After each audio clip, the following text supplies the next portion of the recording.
100,000 years ago, winter arrived and stayed for millennia. Ice sheets, 2 miles thick, crushed northern continents while humanity's ancestors huddled in caves, wrapped in rotting, stinking animal skins that barely kept them alive. In this frozen crucible, 2 species of human competed for survival with radically different strategies. The Neanderthals, built like wrestlers with barrel chests and shortened limbs, wrapped themselves in thick bear pelts and mammoth fur, using their robust bodies and massive fur garments to endure the cold.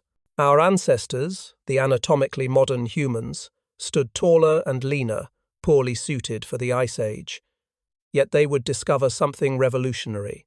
Around 40,000 years before Christ, in what would become Siberia, a woman made a discovery that changed everything. Working a reindeer hide over and over with a worn stone scraper, she noticed something remarkable. The more she worked it, the thinner it became. Yet somehow, it kept her warmer than the thick furs others wore. The secret lay in the microscopic architecture of the hide itself. Each scraping aligned collagen fibers into sheets that trapped air in countless tiny pockets, creating insulation that physics would not explain for another 40 millennia. This grandmother, whose name is lost to time, had discovered that warmth came not from bulk, but from structure. The knowledge spread through whispered conversations between women at seasonal gatherings. They learned that rubbing the animal's own brain into its hide created a chemical reaction that made leather supple and waterproof. They discovered that smoking the hides over specific woods, birch for water resistance, willow for softness, transformed raw skin into a living material that breathed with the wearer. By 30,000 years before Christ, these innovators had created the bone needle, carved from mammoth ivory with an eye so small it required young eyes to thread with sinew. With this tool, they could create fitted garments that eliminated the fatal gaps where winter wind stole body heat. The Sunghyr burials in Russia, dating to 28,000 years before Christ, reveal the sophistication these ancestors achieved. A man and 2 children were buried in clothing decorated with over 13,000 mammoth ivory beads, each bead requiring an hour to make. But more remarkable than the decoration was the clothing itself. Multiple thin layers of tailored hide that would have provided better insulation than anything worn by polar explorers until the 20th century. The children wore parkas, trousers, and boots that fit like they were measured by a master tailor. Chemical analysis of the grave soil reveals traces of red ochre mixed with fat, a primitive waterproofing that modern outdoor companies are only now learning to replicate. So here's what happened next. As these techniques spread, they created advantages that compounded over generations. A family with properly tailored hide clothing could range farther from shelter, hunt during storms that kept others trapped, occupy territories too cold for competitors. The difference between survival and death often came down to inches of well-prepared leather. Children who grew up warm had stronger immune systems, reached taller heights, bore healthier offspring. The tribes who mastered hide working did not just survive the Ice Age, they thrived in conditions that should have killed them. Now we need to talk about what this meant in practical terms. Think about standing outside in winter wearing a heavy down jacket. You feel warm at first, but eventually cold spots develop where the jacket does not quite seal. Your neck gets chilled. Your wrists feel the bite. Now, imagine wearing something that weighs half as much, moves with your body like a second skin, and has no gaps anywhere because it was sewn to fit you specifically. That was what these ancient peoples achieved. They were not fighting the cold with bulk. They were managing heat with engineering. The really fascinating part is how they figured this out without any understanding of thermodynamics or material science.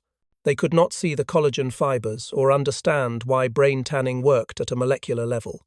But through generations of careful observation and experimentation, they discovered principles that modern science has only recently begun to appreciate.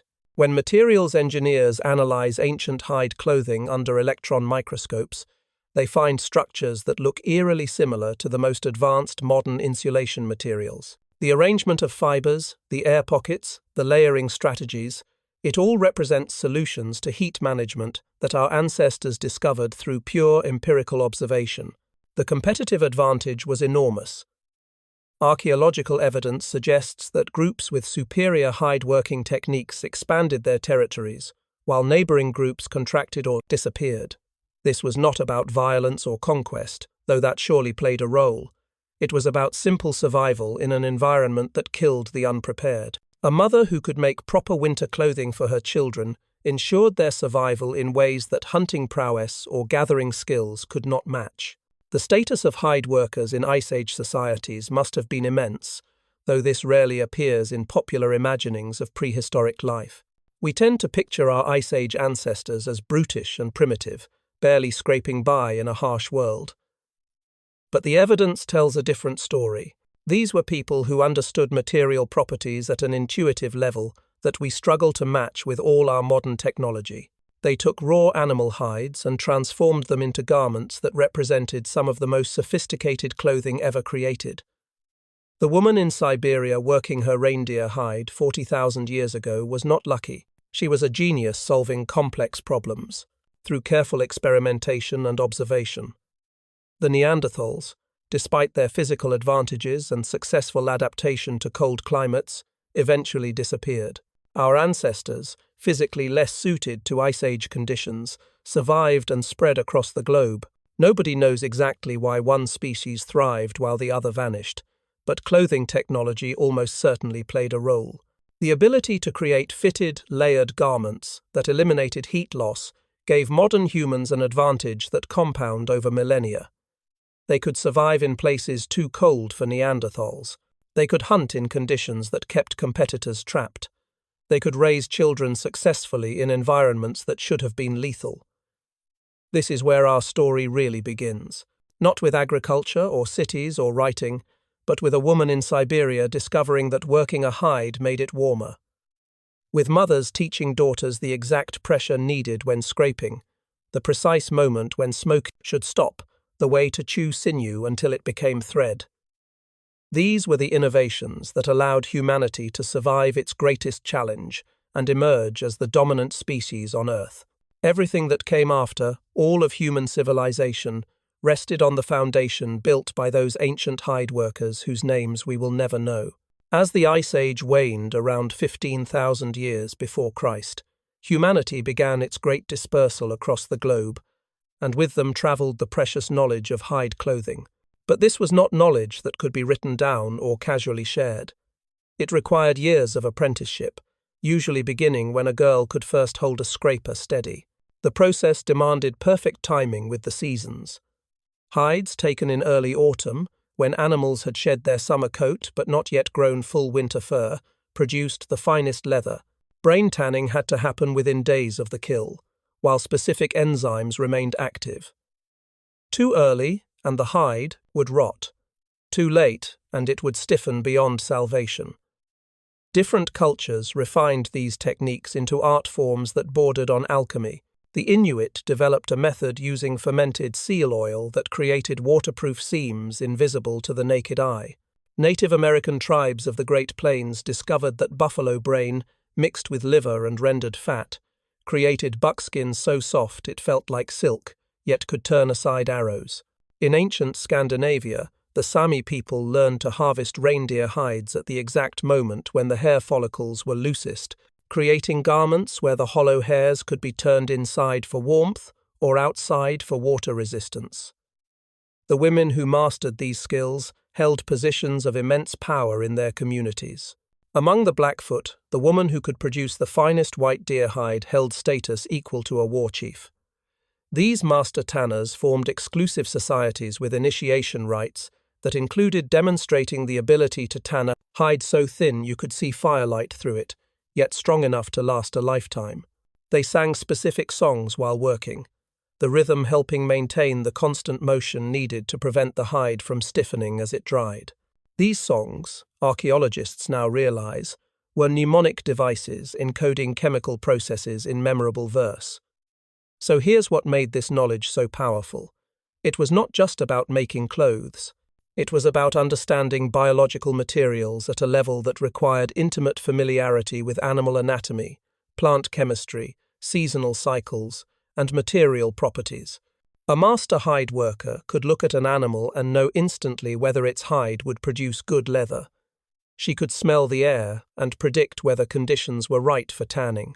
She understood that different parts of a single hide had different properties. The belly leather, thin and stretchy, perfect for baby clothes. The back leather, thick and durable, ideal for boots. The neck, leather, tough and dense, best for tool bags. The economics of this knowledge shaped entire civilizations, tribes controlling access to the best tanning materials, particularly groves of oak trees whose bark contained perfect tannin concentrations, could demand tribute from neighbors. Wars erupted over salt deposits, essential for preserving hides during transport. The Cherokee Nation's power partially stemmed from their closely guarded technique using chestnut bark that produced leather of unmatched suppleness. When European traders first encountered indigenous Americans, they were stunned to find people wearing garments that seemed impossibly light for winter conditions. A French voyageur named Pierre Esprit Radisson wrote in 1668 that he watched Cree women working in 40 below weather, wearing hide dresses so thin they seemed dressed in nothing but air, yet they showed no sign of cold while he shivered in his wool coat. The Europeans could not understand what they were seeing. Their worldview held that civilization meant progress, that their technology represented the pinnacle of human achievement. Yet here were people they considered primitive wearing clothing that outperformed anything Europe could produce. Now we need to talk about the teaching methods, because this is where things get really interesting. Hide working knowledge could not be learned from books or lectures. It required what modern educators call embodied knowledge, understanding that lives in the hands and body rather than the mind. A girl learning to scrape hides would work beside her mother or aunt for years, absorbing not just techniques but the subtle judgment calls that made the difference between success and failure. She learned to feel when a hide had been worked enough, to hear the sound of a properly sharpened scraper, to smell when brain tanning solution had reached the right pH level. These master craftswomen developed teaching techniques that modern cognitive science is only now beginning to appreciate. They would have the apprentice close her eyes while working, forcing her to develop tactile sensitivity. They would have her work the same hide repeatedly, internalizing the progression from raw skin to finished leather. They used analogies and metaphors to explain chemical processes they could not scientifically understand but perfectly knew how to control. The hide must drink the brains like a baby drinks milk. The smoke must kiss the leather, not smother it. The transmission of this knowledge created social structures that looked very different from what we typically imagine for ancient societies. Among many indigenous groups, the women's tanning societies operated as parallel power structures to the male warrior or hunting societies. They controlled resources, made decisions about trade, and held veto power over major tribal decisions. A chief might decide when to go to war, but the tanning society controlled whether the warriors have proper clothing and equipment. This gave them enormous leverage. The sophistication of their material understanding is staggering when you really examine it. They knew that different woods produce different effects when smoking hides because they had learned through generations of trial and error which compounds in wood smoke reacted with hide proteins. Modern chemists analyzing traditional smoking methods find that indigenous peoples had effectively discovered several different classes of chemical reactions, selecting specific wood types to produce specific material properties. Birch for water resistance because its bark contains betulin, which polymerizes with hide proteins to create a hydrophobic barrier. Willow for softness because its compounds interrupt cross-linking between collagen fibers. They also understood microbiology in a practical, if not theoretical way. Brain tanning works because mammalian brains contain enzymes that break down the proteins connecting hair, follicles to skin and fats that lubricate collagen fibers.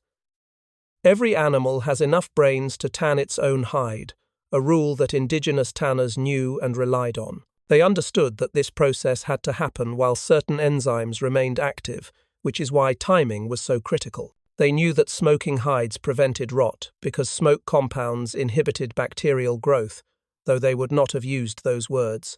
The teaching songs encoded this knowledge in memorable forms that could survive oral transmission across generations. Rhythm helped synchronize the physical motions of hide working, while the lyrics contained crucial process information. When anthropologists finally started recording these songs in the 20th century, they found they were sophisticated technical manuals disguised as simple verses, instructions about temperature, timing, technique, and quality control, all wrapped in poetic language that made them easy to remember and impossible to forget once learned. This was high technology, just expressed in a completely different language than we use today. These women were materials scientists, chemical engineers, and master craftspeople operating at a level of expertise that took decades to develop. The knowledge they possessed represented thousands of years of accumulated wisdom, refined through countless generations of careful observation and experimentation, and it was all about to be nearly destroyed. By 1,000 years before Christ, the hide clothing traditions had evolved into complex trade networks spanning continents. Mongolian horsemen wore layered hide armor that could stop arrows while weighing half what metal armor did. Their secret involved a technique passed mother to daughter of layering hides with different grain directions, creating a composite material that distributed impact force. These warriors conquered nations wearing armor that modern materials scientists recognize as an early form of Kevlar, built from leather and sinew instead of synthetic polymers. The Roman Empire, at its height, attempted to replicate Germanic and Celtic hide-working techniques for their auxiliary forces stationed in northern territories. Roman tanners, accustomed to thick, stiff leather for armor, could not understand how northern tribes created garments that seemed to violate physical laws, warm enough for German winters, yet light enough to swim in. Celtic warriors wore hide cloaks treated with a mysterious process involving bog water and ground beetles that made them nearly invisible in forest shadows while providing warmth equivalent to 3 wool blankets. The Romans never cracked the formula, though they spent fortunes trying to bribe the secret from captured craftswomen. So here's where things took a dark turn. The tragedy began with colonization. Spanish conquistadors in the Americas actively destroyed indigenous tanning operations, viewing the brain tanning process as witchcraft. Missionaries forced indigenous children into schools where they were forbidden to learn traditional skills. In North America, the Hudson's Bay Company initially traded for indigenous-made clothing for their own trappers, recognizing its superiority. But within a generation, they shifted to mass-producing wool blankets and cotton goods, deliberately undermining traditional clothing systems to create dependency on European trade goods. The logic was brutal and effective. If you could force indigenous peoples to rely on European-manufactured goods, you could control them economically.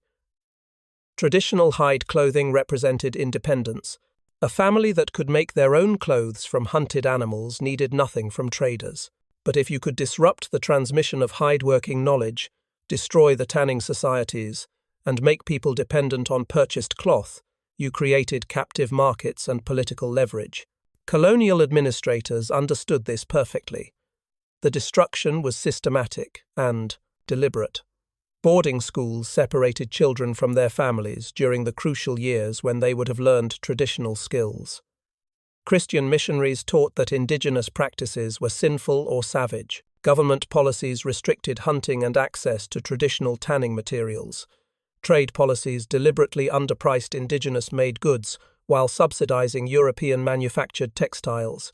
Within a few generations, knowledge that had survived for 40,000 years began disappearing at alarming rates. Now we need to talk about what this cost in purely practical terms, because the cultural loss was matched by a shocking decrease in survival capability. The most damning evidence comes from polar exploration records. Sir John Franklin's expedition to find the Northwest Passage in 1845 carried the finest cold weather gear British technology could produce.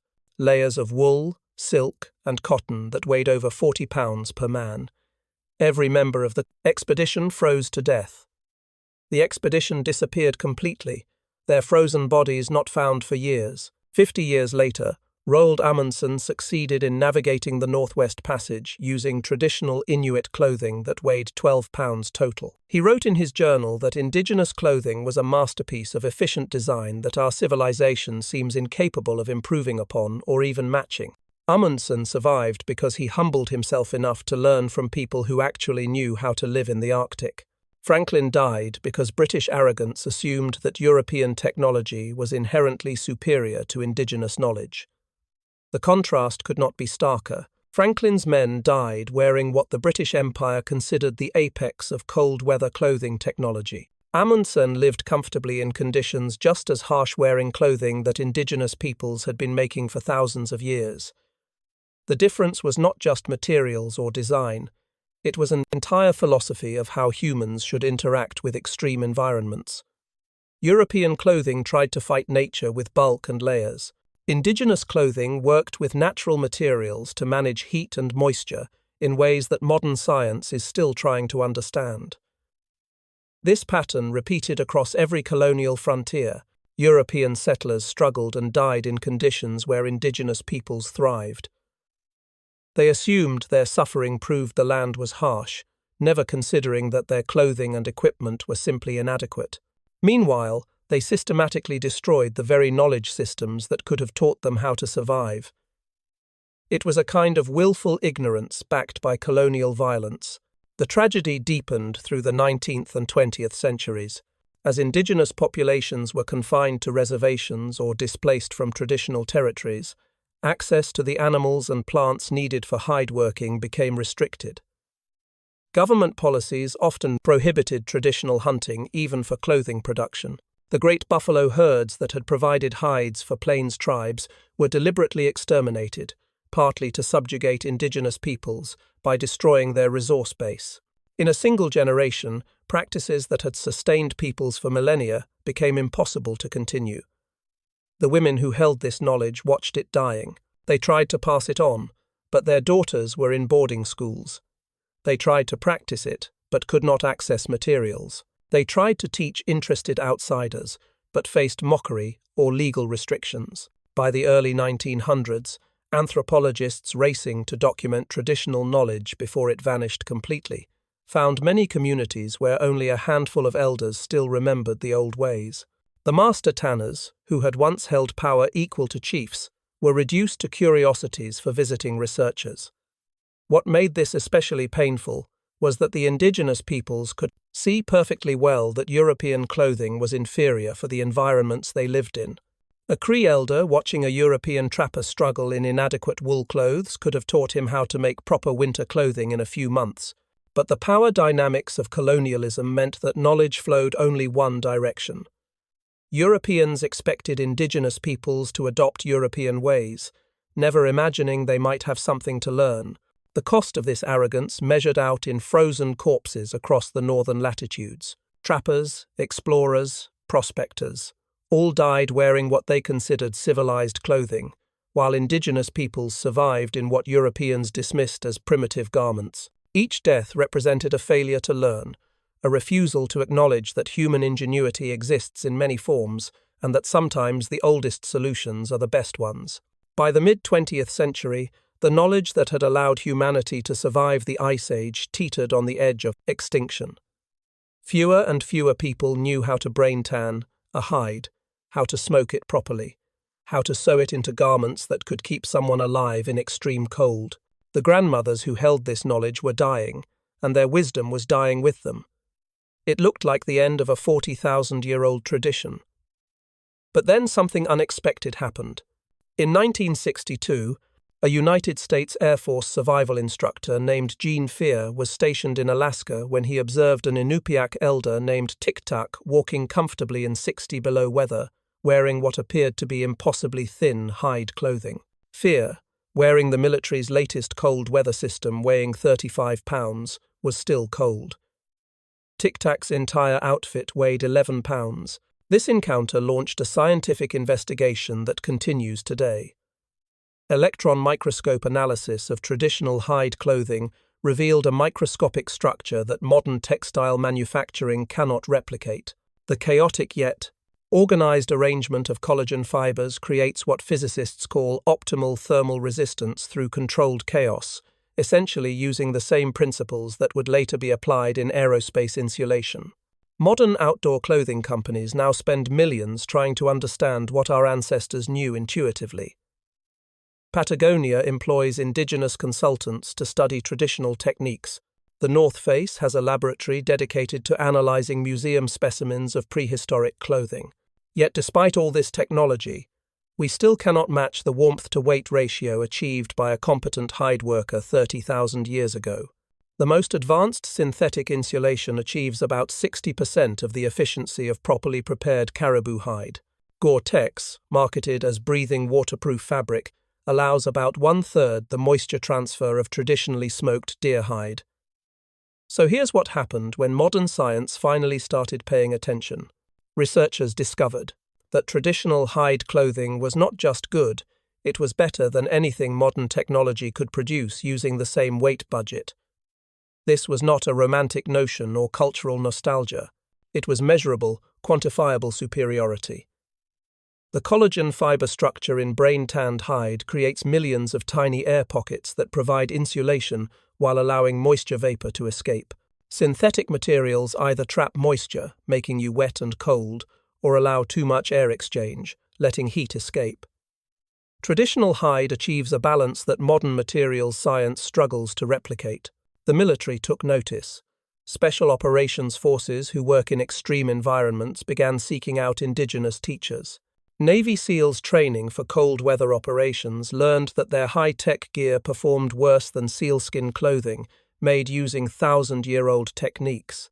Army mountain warfare units discovered that Sami reindeer hide clothing kept them warmer and drier than anything in their official supply chain. This was not just embarrassing, it was a practical problem. The most advanced military in the world could not keep its soldiers as warm as indigenous peoples had kept their children. The knowledge survives in pockets. In Alaska, Elder Martha Ichoke teaches young Inupiaq women the old ways, showing them how to chew sealskin to the exact softness needed for infant boots that will never cause blisters. In Siberia, even herders still prepare reindeer hide using methods unchanged for 10,000 years, creating garments that allow them to sleep outdoors in temperatures that would kill anyone in modern gear.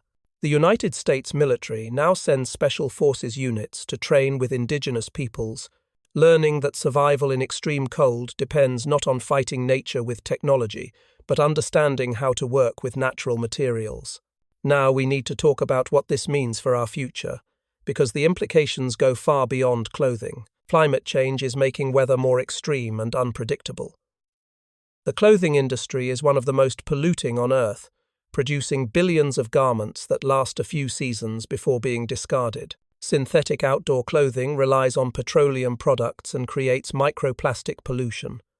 Meanwhile, the knowledge that allowed humanity to survive the Ice Age offers solutions we desperately need. Traditional hide clothing is completely biodegradable. It requires no petroleum products. A properly made hide garment lasts decades instead of seasons. A single caribou can provide complete winter clothing for one person that will outlast dozens of synthetic garments. The environmental math is not even close. Traditional hide clothing is so much more sustainable that comparing it to modern fast fashion feels absurd. Yet we treat indigenous knowledge as primitive while celebrating synthetic fabrics as advanced. The irony strikes deepest when you consider what we have lost. We live in an age of unprecedented technological capability. We can sequence genomes, split atoms, send robots to Mars.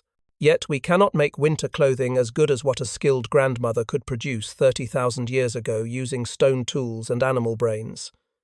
This should humble us. It should make us question our assumptions about progress and primitiveness. It should make us wonder what other knowledge we have carelessly destroyed in the name of civilization. The most urgent issue is that this knowledge teeters on the edge of extinction. Fewer than 1,000 people worldwide still possess the complete skill set to create traditional hide clothing from start to finish. Most are elderly. When they die, their knowledge dies with them unless they can pass it on. Some are teaching, running workshops, taking apprentices. But the transmission is fragile. It takes years to develop the skills and judgment needed for true mastery. You cannot learn it from YouTube videos or weekend courses. It requires the same kind of long apprenticeship it always has. There are promising signs. Young, indigenous people are reclaiming traditional skills as acts of cultural survival and environmental activism. Fashion designers are incorporating traditional techniques into contemporary clothing. Museums are shifting from just preserving artifacts to helping revitalize living traditions. Scientists are documenting traditional knowledge with respect rather than condescension. The military's interest, while complicated, has brought resources and legitimacy to indigenous teachers. But we are running out of time. Every elder who dies without passing on their knowledge represents a catastrophic loss. These are not just cultural traditions or interesting historical practices. This is functional knowledge that works better than our modern alternatives. It represents 40,000 years of accumulated human wisdom about how to survive in extreme environments using renewable, sustainable materials. Losing it would be like burning a library of irreplaceable books, except worse. Because this knowledge exists only in human minds and hands. We stand at a crossroads where ancient wisdom might save our future, if we can humble ourselves enough to learn from the grandmothers who kept these secrets alive. The woman in Siberia 40,000 years ago, who discovered that working a hide made it warmer, started a chain of knowledge transmission that survived the Ice Age, the development of agriculture, the rise and fall of empires, and the Industrial Revolution. That chain is breaking in our generation. Whether we can repair it, whether we can learn fast enough from the remaining masters, whether we can value this knowledge enough to preserve and practice it, these questions will help determine not just what kind of clothing we wear, but what kind of future we create. The grandmothers are still teaching, for now. The question is whether we are ready to learn.